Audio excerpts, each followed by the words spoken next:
هو يا اختي مش بيقولوا في المثل بين البايع والشاري يفتح الله؟ ايوه يا بامبا. امال ليه بقى يا اخويا غاويين يتعبوني وينهدوا فيا؟ ينهدوا فيكي ازاي؟ حصل ايه يا بامبا؟ احكي لك يا اخويا. ايوه احكي لي. انت بقى طبعا مش خافي عليك، احنا ساكنين فين؟ في اخر دور. وانا اسم الله عليك خلاص ما بقاش فيا صحه للطلوع والنزول. امبارح بقى يا حبيبي انا واقفه في التراسينه لقيت الراجل بتاع القوطه فايت، رحت نادها له.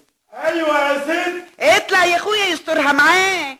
القوطه بالتسعيره يا ست. عارفه يا اخويا عارفه، اطلع. وطلع يا اخويا الست ادوار، وعبال ما وصل كان عرقه بقى مرقه ونفسه بقى مكروش، وقال لي يا سلام على السلالم، يا سلام سلم.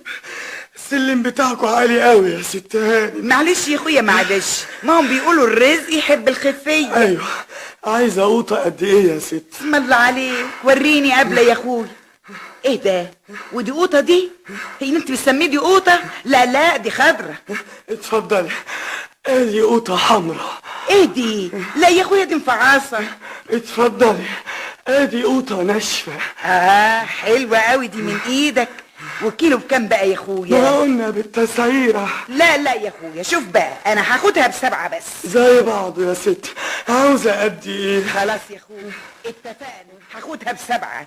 ابقى فوت علينا بقى بكره. نعم افوت عليكم بكره؟ يا اخويا ان شاء الله. اصل احنا بقى مش عاوزين النهارده اصلنا النهارده طابخين عدس. امال بتنتهي لي ليه وتطلعيني 6 ادوار ليه؟ بسيطه يا اخويا. بسيطه ازاي؟ انتوا ما عندكمش رحمه؟ ونزل يا اخويا وهو عمال يبرطم، ما تفهمش ليه. يعني كان عايزني اشتري القوطه النهارده وانا عاوزه اطبخ بيها بكره؟ مش برضو الواجب اخدها طازه احسن يا ابو سيد؟ ما دمتي مش عايزه قوطه النهارده يا بامبا، تطلعي راجل واقع، تطلعي راجل التعبان ده 6 ادوار ليه؟ ليه؟ في حاجه لما تستني لبكره؟ يا اختي يعني حرام اسال واطمن عن سعر القوطه يا ابو سيد؟ اطمني بكره يا ستي.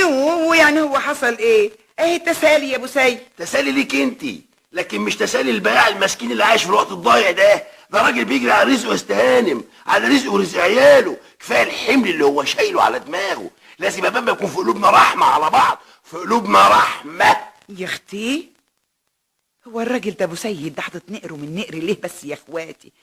امال هسلي روحي طول النهار بايه ما دام لا عندي لا طبيخ ولا غسيل؟ يا اخواتي ما كنتش استسلى على البياعين اللي رايحه وجايه، استسلى مع مين بس يا اخواتي؟ شفتوا بقى الراجل اللي ما يعجبوش اي حاجه اعملها ابدا؟ مش بقول لكم ماليش بخت معاه؟ يا عيني عليا.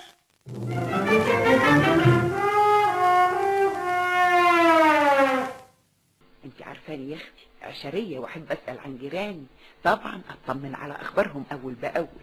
غلطانه بقى يا اختي؟ غلطانه يا ابو سيد؟ لا يا بامبا ما انتش غلطانه، ده الواجب وده الاصول.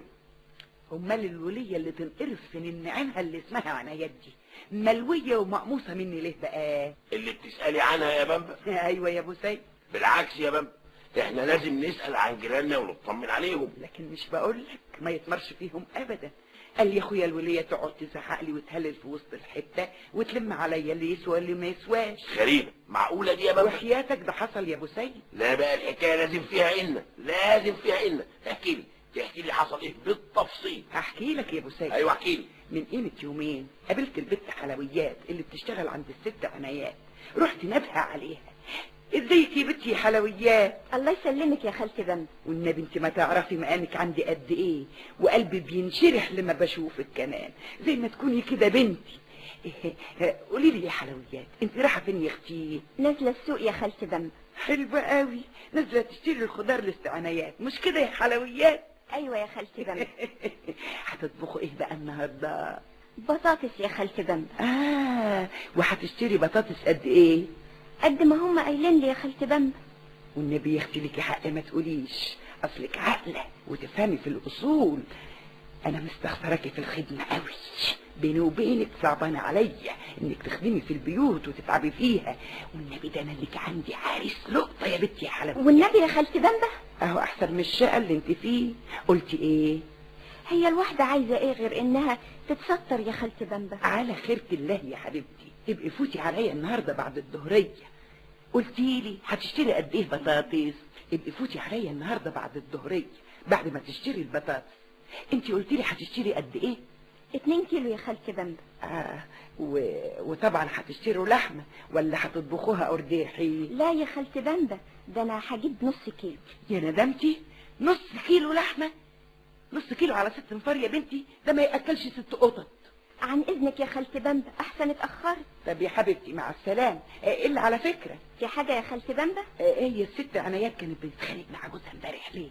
لا مؤاخذه يا خالتي بامبا، دي حاجات تخصهم وماليش دخل فيها. ربنا يكملك بعقلك. اوعي تتاخري عن ميعاد النهارده.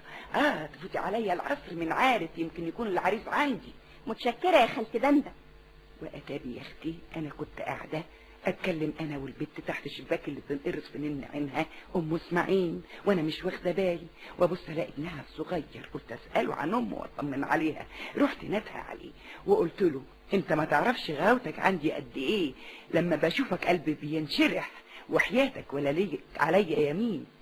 انت غلاوتك عندي ما تتقدرش، زي ما تكون ابني تمام.